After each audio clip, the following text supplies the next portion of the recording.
Hi guys, welcome back to my channel. Today I'm going to be doing the Sisterhood of the World of Book tag. This is the 4th time I've done this tag.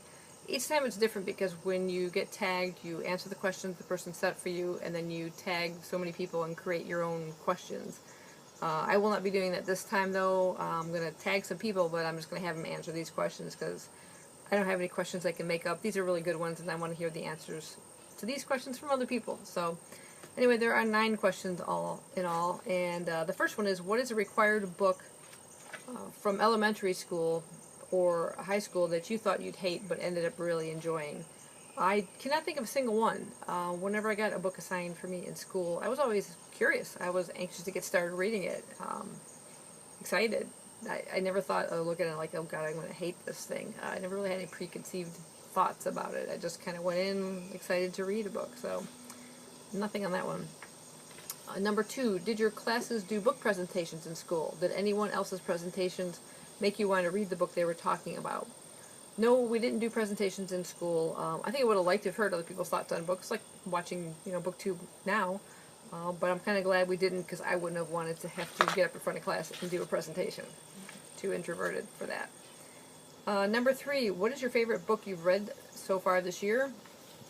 For that, I went with John Baird's and Kevin Costner's The Explorers Guild, Passage to Shambhala. This is in the sci-fi section, and it's kind of part text, part graphic novel. There's beautiful illustrations within the book. It's just this epic, globe-spanning adventure, kind of a bit like Rudyard Kipling, and it's just super interesting, and I like the little sci-fi twist to it as well. It's got a really great kind of look to the whole book as well. It's kind of made to look antiqued and old, and just a really, really great story. I highly recommend you pick it up. It says volume 1, so I'm really keeping my fingers crossed there's going to be more coming. Number 4, do you prefer standalones or series? Easily standalones. I tend to read the first book in a series, and unless I'm really caught up in it, I don't continue. Like this particular one I just showed you, I'll probably read the second volume when it comes out, but yeah, like the YAs and stuff like that, all the YA ones, I found myself reading a lot of first books and never kind of going back to them, so I prefer a one and done kind of situation. Number 5, do you prefer character or plot-based stories? This was a difficult one. I kept kind of bouncing back and forth. I mean, I like a really good plot that kind of gets you into the whole, story, but if you've got characters you hate, that's also hard to kind of then care about where it's going, because you just don't want to follow those characters through the book. I guess if I had to pick one, I'll go with character-built stories over plot. Where is your favorite place to read? Basically right behind me. You can see on the patio there, some really comfortable chairs. Got a lovely private view, pretty much. There's no neighbors behind us, just kind of the quarry back there. And it's nice and peaceful and quiet. So yeah, right out here is my favorite. What are the last 5 Booktube videos you watched? So I went through my history listing, and these are the last 5 Booktube videos. The first one was from CRFlamesFan. She did a tag called the End of Summer Book Tag.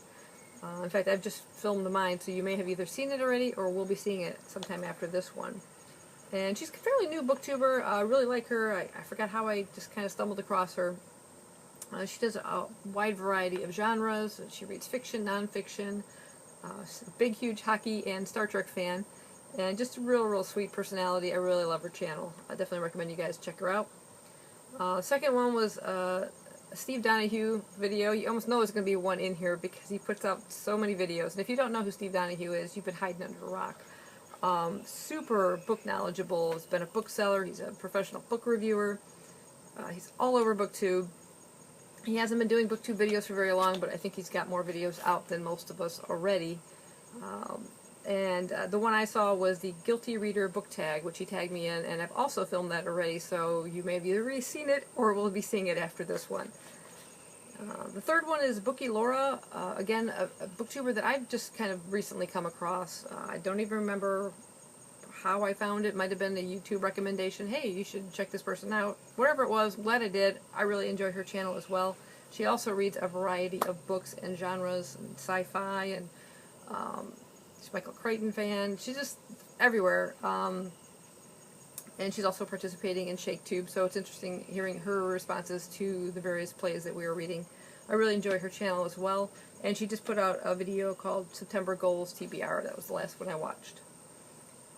Then the fourth one was Britta Böhler. She is a booktuber who focuses mostly on, I should say entirely, on female authors. Her videos have mostly focused around fiction, but she said in this most recent one, which was her New Books TBR September 2017, that she's also going to try and include more nonfiction, which she also reads, but hasn't really put on the channel as much. And this particular video, although it says TBR 27, it isn't to be read.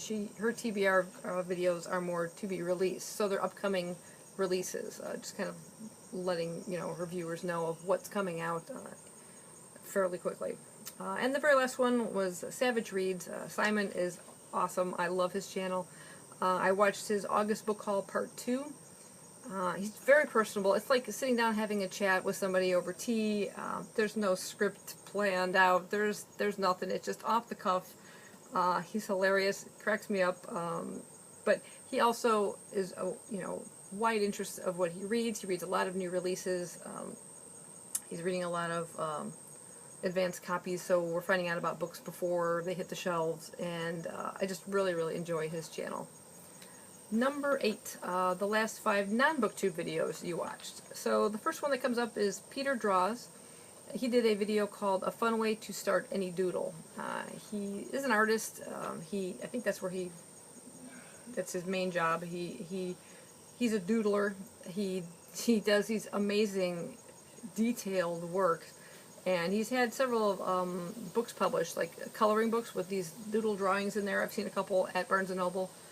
His channel is just mesmerizing. You hear him talk, and his voice is just so calming, and it's just so relaxing to watch, and it's just inspiring. It makes me want to pick up a pen and start drawing again. I highly recommend you check him out. He also does beyond just pen and ink. He'll do ink wash, he'll do painting.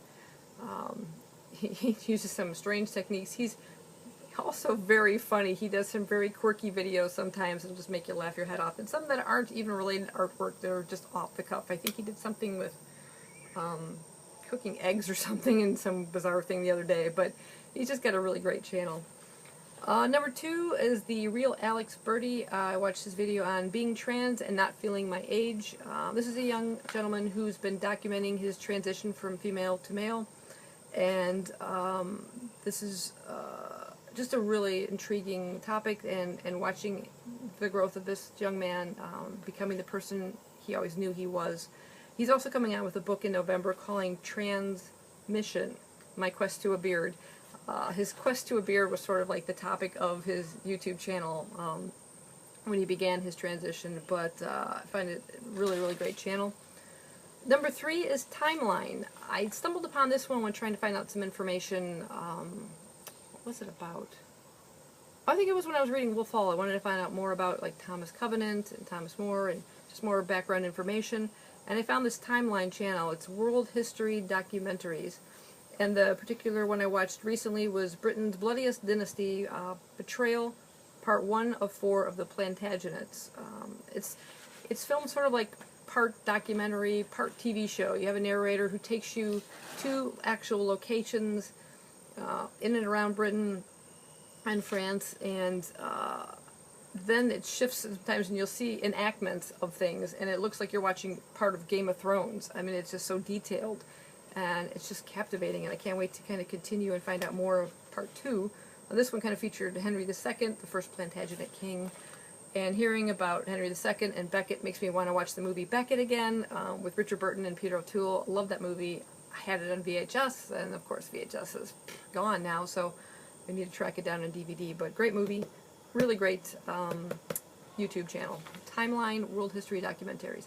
Oh, and by the way, I will put links to these particular videos down below, and then from there you can find out more what these people have to offer on their channels. The fourth one was Wee Scottish Lass, and the video was Scottish saying tongue twisters. Like a tongue twister. I just stumbled upon the channel. I don't even know how, but it's funny, it's quirky. I love the accent. She did like slang terms, or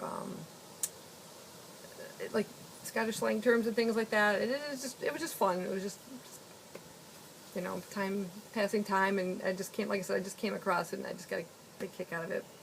The last one is one called We Are Artsy, and I don't remember the name of this particular video, but again, there will be a link down below. But it's basically some YouTubers that do videos on balisong training. So a balisong knife is this, and they just show all different kind of flipping techniques. And this particular one, don't worry, I know it looks dangerous, but it's a trainer. It's not even sharp. So I just watched some of the demonstration videos. There's another one that they do, and I tried the various tricks, and still learning on a lot of them, but some go well, some do not.